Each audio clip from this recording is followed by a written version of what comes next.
This is the future.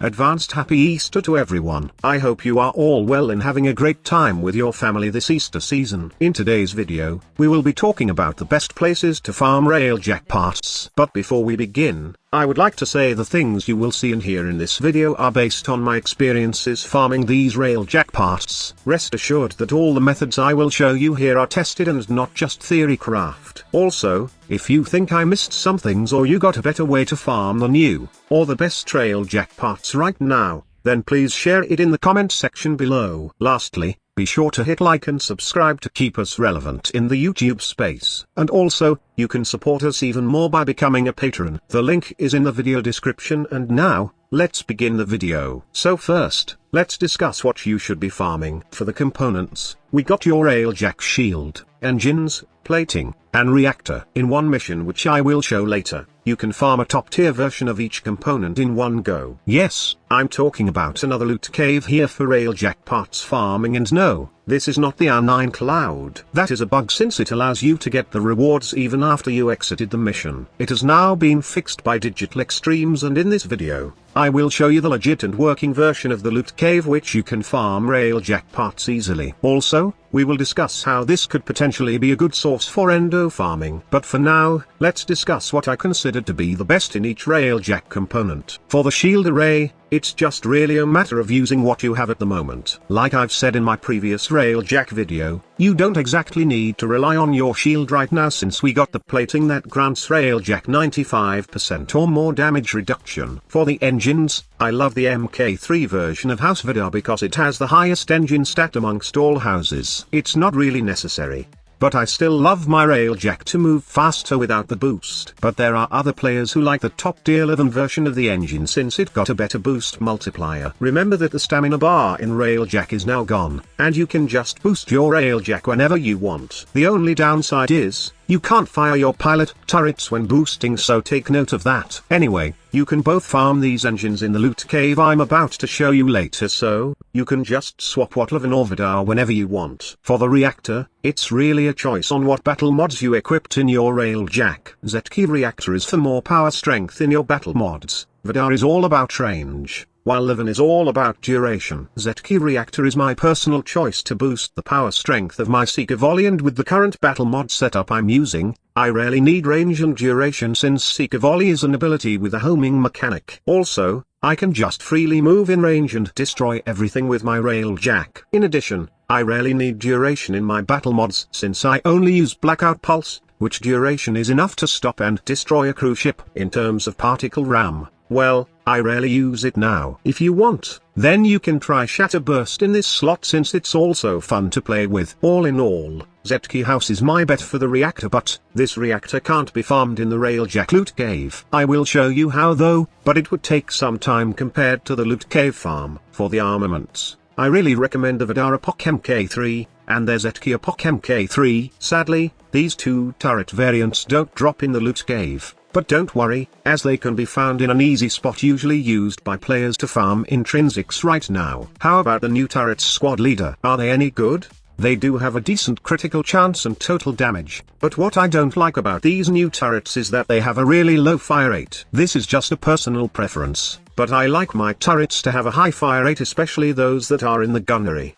Two high-leveled gunners will easily wipe out all the fighters in seconds if you have a critical base turret with high fire rate. Well, you can always use Seeker Volley to wipe them all out, but there are instances wherein I like to just let my gunners do all the dirty work. Just like what I'm doing in the Railjack loot cave farm. However, there is one exemption though. The Zetki Vort MK3 has a decent critical chance and fire rate, and it also packs a lot of electric firepower. If you don't have the Epoch version of these turrets yet, then the Vort version is the best option, and the best part is, it can easily be acquired using the loot cave. So where is this loot cave squad leader? In terms of farming the MK3 versions of components and armaments, both Vale Proxima and Pluto Proxima are the best spots to gain these parts. But the question is, what specific mission though these parts drop easily? First, if you are looking for the MK3 version of Levin and Vidar components, plus the new armaments of Vort, Talon, and Glazio, the best place to farm these is on the Exterminate mission in Pluto called 7 Sirens.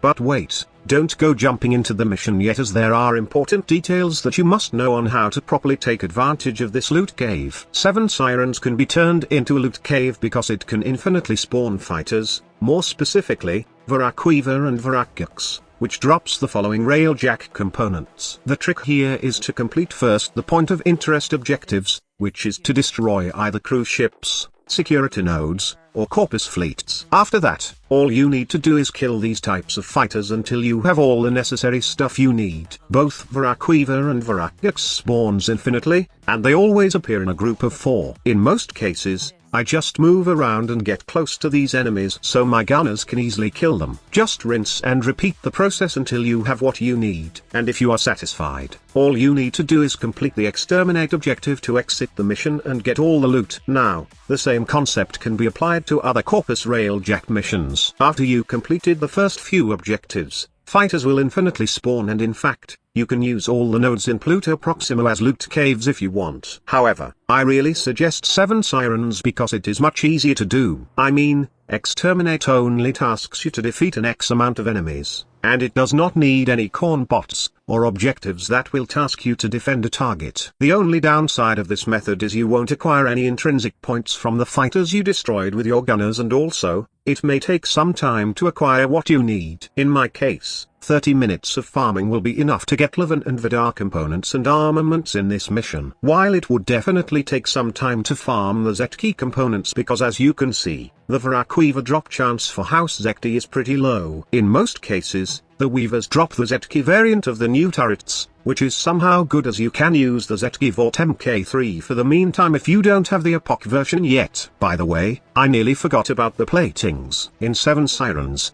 the top tier platings of House Vidar and House Levin are the most common to drop. There are not Zetki platings in here, which are the most balanced stats for hull and armor. However, you really don't need to bother farming Zetki in my opinion, since the top tier Levin plating is the best, and will give your Railjack the highest amount of effective health. Normally, these platings will only differ on how much hull and armor values they give. In terms of damage reduction, they will only differ by 1%, and honestly, getting either Levin or Vidar in this loot cave will make your Railjack tanky enough to sustain damage. Another advantage of the 7 Sirens loot cave is while farming for parts, you can always scrap that extra wreckage for Endo. In terms of Endo farming in Railjack mission, this node is the best since you can just sit back and relax, while your gunners are destroying fighters. But if you are looking for a faster way to farm Endo, then I highly advise that you do the level 40 to 60 bounty mission from Mother in Cambion Drift. You can get 1000 Endo per 2 to 5 minutes run, and if Endo is your only goal, then this is the best way to farm it right now, fast and easy. On average, I could get around 8000 to 9000 Endo from scrapping wreckage and Railjack mods from 7 Sirens in 45 minutes of playing. If I do it in bounty missions, then I could get 9000 Endo if I can finish the first stage at 5 minutes per run, but my Endo gain will be much higher if I can do it in just 2 or 3 minutes. So, make this Railjack parts loot cave an alternative for acquiring Endo, and try out the bounty mission on Cambion Drift if you can. How about if I want those Zetki variants, or the other Railjack parts that are not available on 7 Sirens? Squad leader, do you have any specific missions that you can suggest? Well, you can always dive in the skirmish mission in R9 Cloud. Despite the recent nerf done by Digital Extremes on this mission, still, R9 Cloud has the best drop rate of Railjack parts that are not found in the 7 Sirens loot cave. You can still consider this as a loot cave, but it doesn't have infinite fighter spawn like the 7 Sirens mission. Most probably, you will end up doing the whole mission, which will last for 8 to 10 minutes depending on your crew composition and how good your Railjack is. There are 2 ships that you should destroy in order to get those best Railjack parts. One is the Elite Exo Outriders, which holds the Zetki Epoch turrets and engines, and as well as other Zetki components that you might find interesting.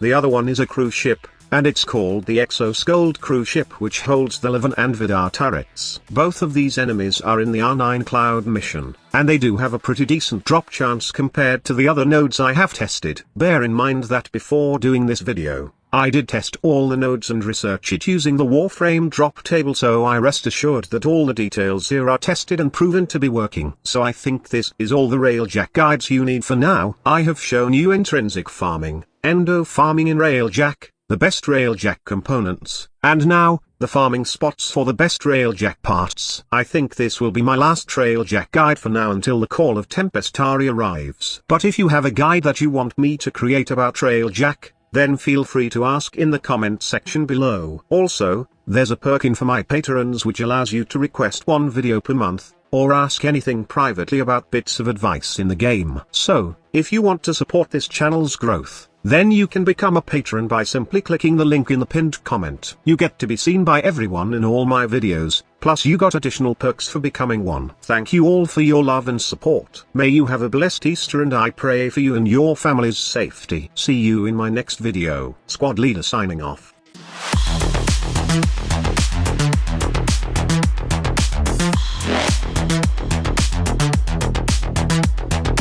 Evolution.